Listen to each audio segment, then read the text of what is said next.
I'm your teacher Kali, I'm your scholar of the day, and I will be providing you the basic knowledge needed in education foundation. So previously in our last lesson we were looking at environmental education. We defined the environment education, the term environmental education.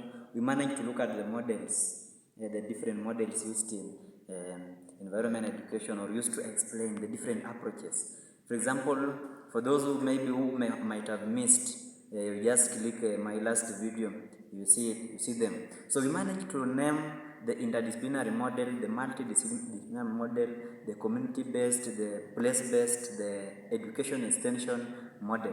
So today, without wasting much time, we would like to move straight to our first model, the interdisciplinary model. Welcome. So, what do we mean by interdisciplinary model? The term interdisciplinary model, inter means integrated.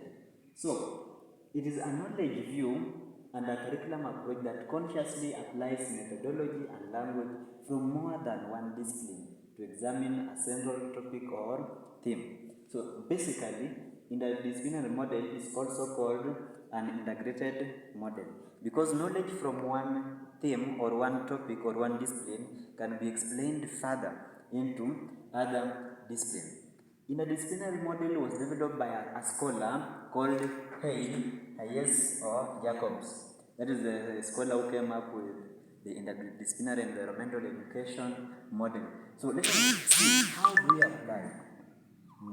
How do we apply this model? How, let us say how this model is applied. How this model is applied. For example, we can look at one discipline, a simple one discipline called science. So when we study science, what do we mean? What do we mean by science, or what other disciplines can be related to science? First, we can look at what we call biology. Under biology, we will be able to look at the plants, botany, and the animals, zoology. So, still under science, we can look at the physical science. The physical science. This will involve things that you can touch, the machines, the whatever. And still under science, we can look at life science. The life of people, surrounding of living organisms. Another example, maybe for further understanding, when we look at a circle, where can we apply knowledge on a circle? First, just when you ask a kindergarten learner a circle, when you look at the wall clock is in form of a circle. Circles can also be applied in mathematics. When mathematics under the topic of shapes.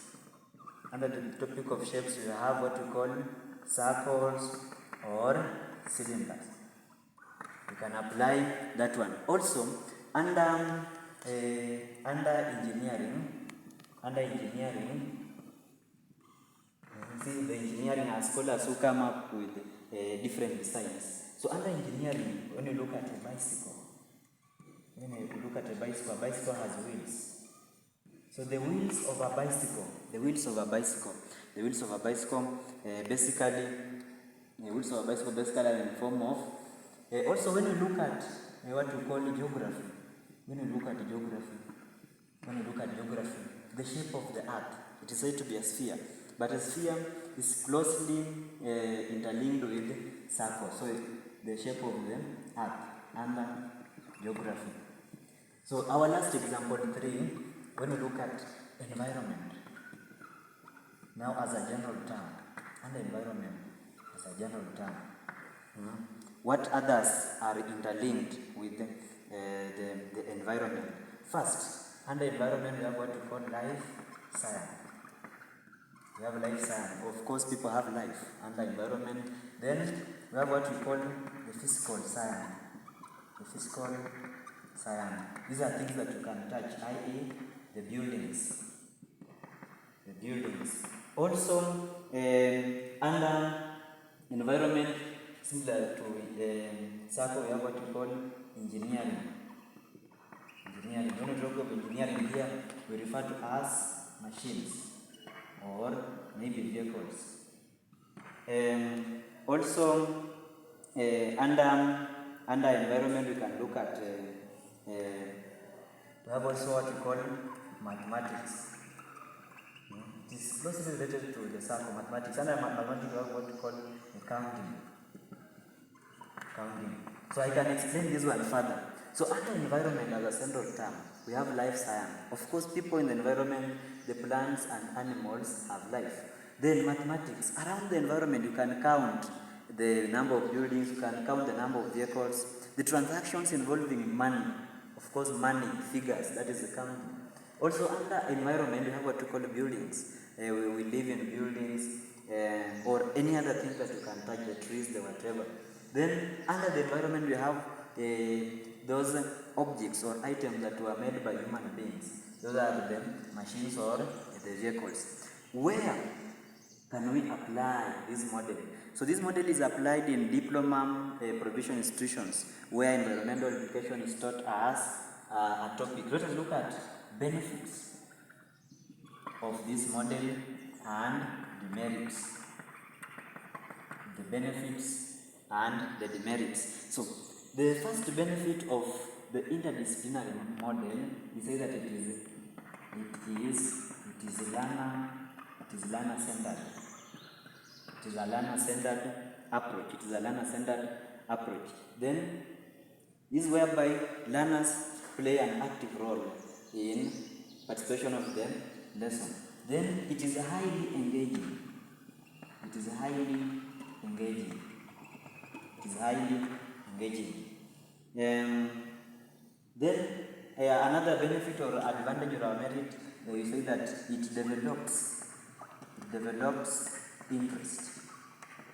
For example, when you teach a grade 4 learner about a circle, we will develop that interest to know where can he or she apply the knowledge on circles. What about the demerits of this model? The first demerit, it is time consuming. This model is time consuming. For it to be delivered, it takes a lot of time.